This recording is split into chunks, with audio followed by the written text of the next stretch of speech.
Hola, soy Ana Cristina Olvera y les doy la bienvenida a este nuevo episodio de Iberoamérica en órbita, el lugar donde exploramos el fascinante mundo de la ciencia y la tecnología espacial que está transformando nuestro futuro. Este programa es posible gracias a la colaboración y las plataformas de nuestros socios de ATI. En el programa de hoy recordaremos al doctor Mario Molina, el científico mexicano cuyo revolucionario trabajo sobre los clorofluorocarbonos le otorgó el Premio Nobel de Química en 1995. ¿Sabes cuál fue el primer ser vivo en ir al espacio?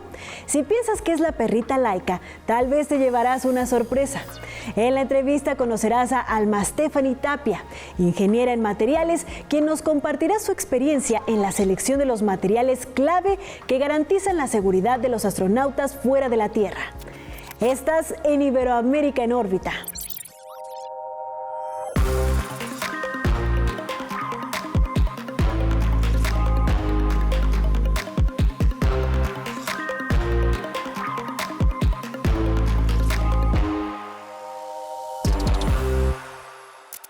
El doctor Mario Molina fue un científico mexicano nacido en 1943, quien estudió ingeniería química en la UNAM y realizó posgrados en Alemania y Estados Unidos, donde obtuvo un doctorado en físico-química.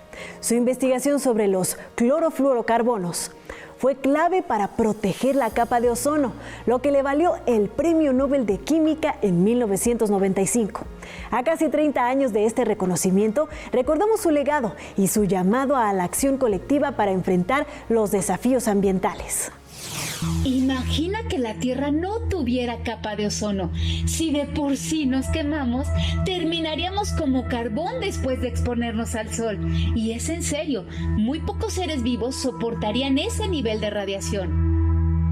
La capa de ozono es una capa de gases que se encuentra en la atmósfera superior y que protege a los seres vivos de los rayos UV que provienen del sol.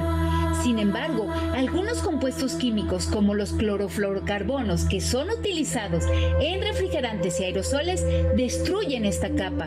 Los CFC eran muy utilizados durante la década de los 80 del siglo pasado, ya que se consideraba que no reaccionaban con otros elementos químicos. Pero en una investigación en la que participó el mexicano Mario Molina, se encontró que los CFC reaccionaban con el ozono y lo degradaban. En 1985, científicos británicos descubrieron un gran agujero en la capa de ozono en la Antártida. 2 años después, se firmó la eliminación de estas sustancias. A partir de ello, aunque los CFC tardarán años en desaparecer por completo, la capa de ozono se ha recuperado poco a poco. La línea de Kármán, ubicada a unos 100 kilómetros sobre el nivel del mar, marca el límite entre la atmósfera terrestre y el espacio exterior, siendo un concepto clave en la aviación y la astronáutica. Hasta hoy, cientos de personas y animales han cruzado esa frontera imaginaria, considerada el punto donde oficialmente se abandona nuestro planeta. El divulgador de astronomía, Pablo Loni Pacheco, nos ofrece una visión detallada sobre los viajeros que han logrado ir más allá de esta barrera. Hola, mi nombre es Pablo Loni Pacheco del canal Cielos Despejados. Encantado de saludarlos.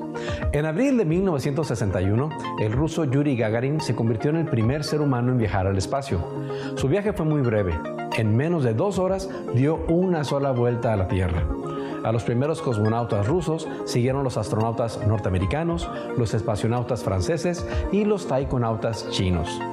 Hasta este momento, cerca de 540 personas, incluyendo turistas espaciales, representando 38 países diferentes, han superado la línea de Kármán, que es la frontera entre la atmósfera y el espacio exterior a más de 100 kilómetros de altura.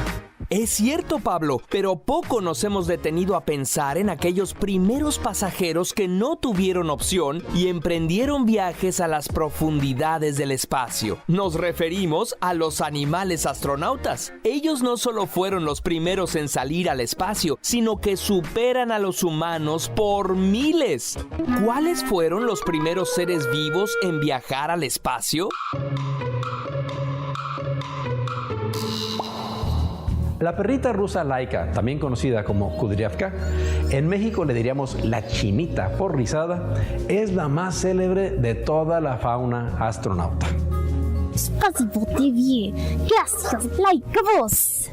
Pero las agencias espaciales del mundo han mandado de todo: monos, gatos, ratones, moscas, peces, medusas, ranas, escorpiones, abejas, hormigas, gusanos, tortugas y hasta esos famosos frijoles saltarines originarios del noroeste de México. ¿Y de qué privilegio gozan las cucarachas que ellas han viajado al espacio y yo no? Si preguntamos cuáles fueron los primeros seres vivos que llegaron al espacio, podríamos apresurarnos a responder que fueron Laika y Yuri Gagarin. Pero, ¿sabían que el 20 de febrero de 1947 los norteamericanos lanzaron un misil alemán V2 hasta una altura de 109 kilómetros sobre la superficie de la Tierra y llevaba pasajeros? Después de 3 minutos y 10 segundos alcanzaron la altura máxima y una cápsula Blossom salió disparada. Sus pasajeros eran semillas de maíz y moscas de la fruta. Al caer, la cápsula hizo fricción con la atmósfera y se sobrecalentó, pero un paracaídas se abrió oportunamente a la altura debida y permitió un descenso relativamente suave. Al abrir la cápsula encontraron las moscas muertas y palomitas de maíz. No se crean. Los primeros seres vivos en viajar al espacio llegaron sanos y salvos. Una de las causas por las que se envía a animales pequeños es porque el costo de mandar cualquier cosa al espacio es muy elevado. Al día de hoy, omitiendo lo que la compañía SpaceX pudiera llegar a lograr en el futuro en cuanto a disminución de esta cifra, cuesta alrededor de $20,000 poner 1 kilogramo de carga en órbita terrestre. Ven, muchacho. Ay. Para mandar al espacio, muchacho, que pesa el doble de lo que pesaba Laika, tendríamos que pagar más de $240,000. Por este motivo, los animales astronautas suelen ser más bien pequeños o medianos y no gorditos como muchacho, sin ofender, muchacho. Por más de 65 años hemos experimentado, entre otras cosas, con los efectos que producen la microgravedad o la radiación cósmica en los seres vivos. Los primeros animales en ser enviados al espacio, como mencionamos antes, fueron moscas de la fruta en el cohete nazi V2 confiscado por los norteamericanos. Desde entonces, además de Estados Unidos, la Unión Soviética, China, Japón, Francia, Irán y Argentina, así como las empresas Bigelow Aerospace y SpaceX, han enviado en conjunto 186 diferentes especies al espacio. Y si añadimos las bacterias, esta cifra se multiplica. Algunos científicos incluso afirman que el Curiosity podría haber llevado de aventón alrededor de 60 especies de bacterias terrestres a Marte. Mientras que los americanos usaron monos para distintas pruebas que abrieron el camino a las misiones lunares, los rusos prefirieron usar perritas callejeras y sin hogar, como yo.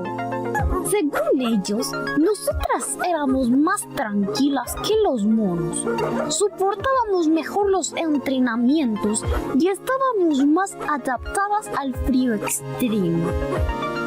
Otras 2 perritas y yo fuimos entrenadas para viajes espaciales en pequeñas jaulas, para acostumbrarnos a espacios confinados, y aprendimos a comer un gel nutritivo, que sería nuestro alimento en el espacio. Nos sabía muy rico, por cierto.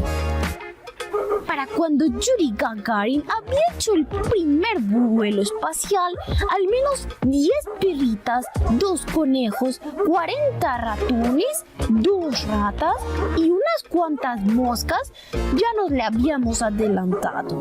Antes que cualquier humano, un grupo de tortugas, moscas, gusanos y bacterias fueron a la Luna y regresaron a salvo. ¿Cuáles han sido los animales que han sobrevivido por más tiempo en el espacio y regresaron sanos y salvos? ¿Y alguno de ustedes ha oído hablar de los árboles lunares? No me refiero a las plantitas de algodón chinas. No te pierdas las respuestas a estas preguntas en la segunda parte de este video con nuestros amigos de Cielos Despejados y La Silla de Hawking.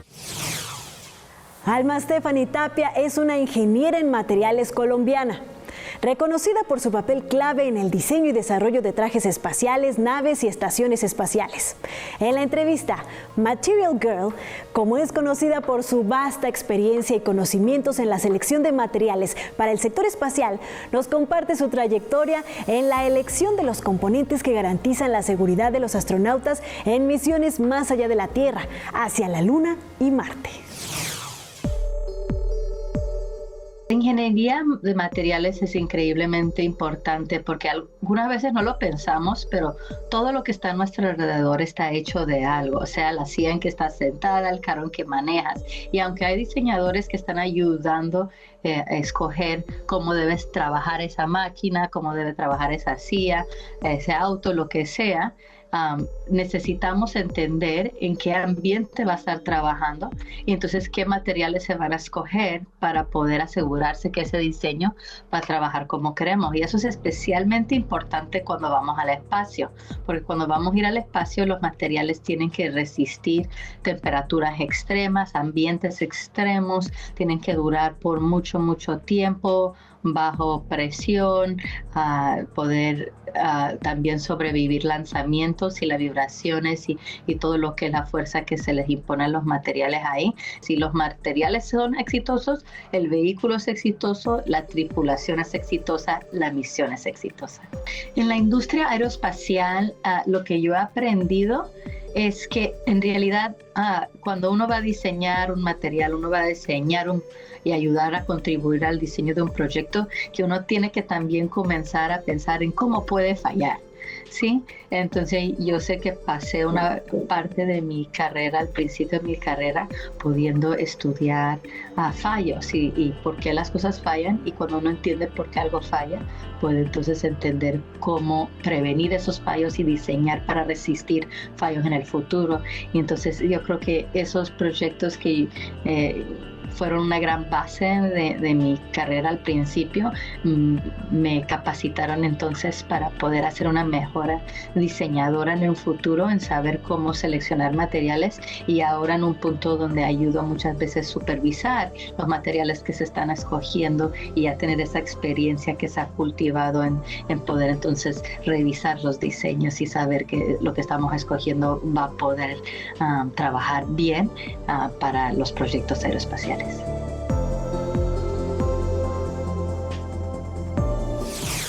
Muchas gracias por ser parte de Iberoamérica en órbita. Este espacio de aprendizaje no sería posible sin la colaboración y plataformas de los socios de ATEI y las agencias informativas AFP, EFE, Xinhua y la Deutsche Welle. Para saber más sobre el espacio y otras historias, encuéntranos en la web como noticiasnsc.com y en las redes sociales nos encuentras como @NSC Iberoamérica, en X, Facebook, Instagram y Dailymotion. Yo soy Ana Cristina Olvera y nos vemos en el siguiente episodio Entre las Estrellas.